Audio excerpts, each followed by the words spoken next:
खेसारी लाल यादव जी को भगवान श्री राम के रूप में देखकर पवन सिंह रोने लगे। तो दोस्तों आखिर क्या है खबर की पूरी जानकारी, और दोस्तों आखिर कैसे वो भी खेसारी लाल यादव जी को भगवान श्री राम के रूप में देखकर पवन सिंह रोने लगे, बताएंगे आपको पूरे खबर की जानकारी, वो भी पूरे डिटेल के माध्यम से। लेकिन उससे पहले अगर आप हमारे चैनल पर नए हैं तो वीडियो को लाइक कर चैनल को सब्सक्राइब जरूर करें, और बिना समय लेते हुए आइए वीडियो को शुरू कर देते हैं। तो दोस्तों आपको बता देना चाहते हैं खेसारी लाल यादव जी जो कि एक बहुत ही बड़ी फिल्म कर रहे हैं, और दोस्तों वह फिल्म का नाम है राजा राम। और दोस्तों आपको बता देना चाहते हैं कि यह फिल्म की शूटिंग जो कि अयोध्या में हो रही है, और दोस्तों इन्हीं सब के बीच आपको बता देना चाहते हैं कि खेसारी लाल यादव जी पूरी तरह से राम का रूप ले लिए हैं। और दोस्तों इस रूप को देखकर पवन सिंह और पवन सिंह के फैन काफ़ी ज़्यादा बौखलाते हुए नजर आ रहे हैं। और दोस्तों आपको बता देना चाहते हैं कि पवन सिंह अपनी पूरी ज़िंदगी में इस तरह का रोल जो कि कभी नहीं निभा पाएंगे। और दोस्तों आपको बता देना चाहते हैं खेसारी लाल यादव जी का संघर्ष 2 मूवी जो कि जिस तरह से सुपर डुपर हुआ है, उसी तरह से राजा राम फिल्म भी जो कि इस बार सुपर डुपर होगा।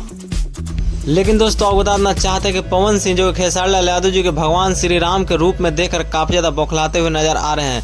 लेकिन दोस्तों आपको जो लगता है आप अपना कमेंट बॉक्स में ज़रूर बताइएगा दोस्तों कि आखिर खेसारी लाल यादव जी को इस तरह का फिल्म करना चाहिए या फिर नहीं।